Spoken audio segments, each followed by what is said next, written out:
Bien, entonces ahora vamos a hablar sobre el cuadro comparativo. El diagrama era un tema extenso, el cuadro comparativo es un tema un poco más corto. El cuadro comparativo es una herramienta, como lo comenté, de estudio y exposición de ideas muy útil para disponer de manera lógica y visualmente ordenada los contenidos de una materia cualquiera, ¿no?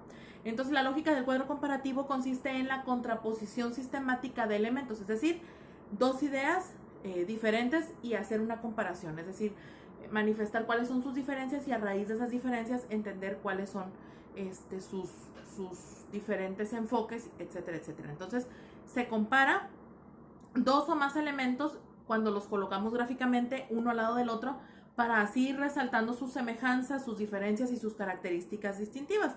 Entonces, esta es una herramienta que se basa en el aprendizaje visual, que permite una lectura rápida y fácil pues del contenido que tenemos en el cuadro comparativo ahí ya organizado. Entonces, además puede ser muy útil a la hora de tomar decisiones. Cuando solemos emplearla de manera didáctica en exposiciones, nos permite, por ejemplo, si queremos hablar sobre la Edad Media y la época colonial, podemos hacer un cuadro comparativo, en qué año empezó, quiénes empezaron, sus procesos, etcétera, etcétera. En ventas, un producto con otro, en cualquier contexto que se beneficie el contraste entre una cosa y otra.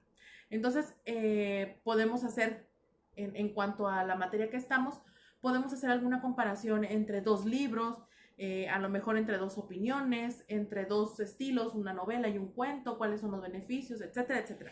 Tiene muchas utilidades los cuadros comparativos y son un recurso que a mí en lo personal me parece muy útil. Sobre todo cuando quieres aprender conceptos difíciles, se puede hacer un cuadro comparativo. Entonces, el cuadro comparativo se compone de gráficas, filas y columnas. Aquí tenemos columnas, filas, ¿ok?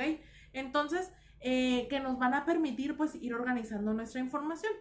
Ahora, el cuadro comparativo tiene sus pasos. El primero es establecer el sentido de la comparación. Esto significa que no podemos comenzar a hacer el recuadro si no tenemos claras las ideas, qué es lo que queremos saber y cuáles son las cosas que vamos a comparar y en qué sentido.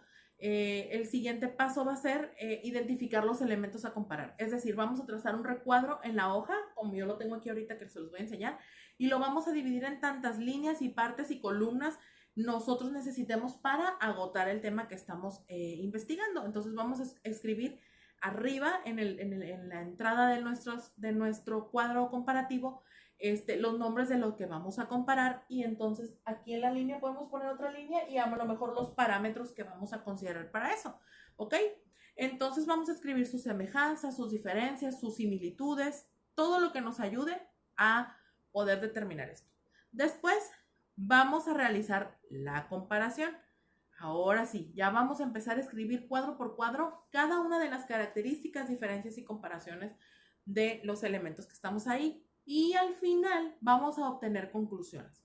Esto es, podemos agregar un pequeño texto y decir, en conclusión, yo encontré que son más parecidos o que no se parecen o etcétera, etcétera. ¿Ok? Entonces, yo aquí tengo un ejemplo de cuadro comparativo, ahí está, donde puse en la primera fila hombres y en la segunda fila mujeres. Si yo tuviera que hacer un cuadro comparativo entre estos dos elementos, ¿qué diríamos? Bueno, pues que a lo mejor podríamos hablar sobre las características de los hombres. Ellos tienen fuerza física, tienen más resistencia, tienen más habilidades mecánicas, manuales también, tienen la capacidad de soportar cuestiones de su cuerpo.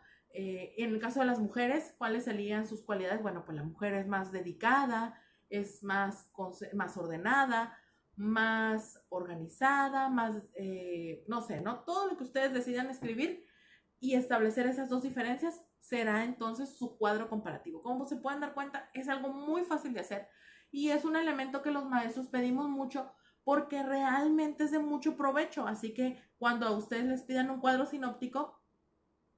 comparativo, perdón, traten de elaborarlo de la mejor forma y aprovechando también la oportunidad de poder tener esa visión general de diferentes conceptos. A mí me gusta porque puedo poner diferentes conceptos y podemos verlo a modo general.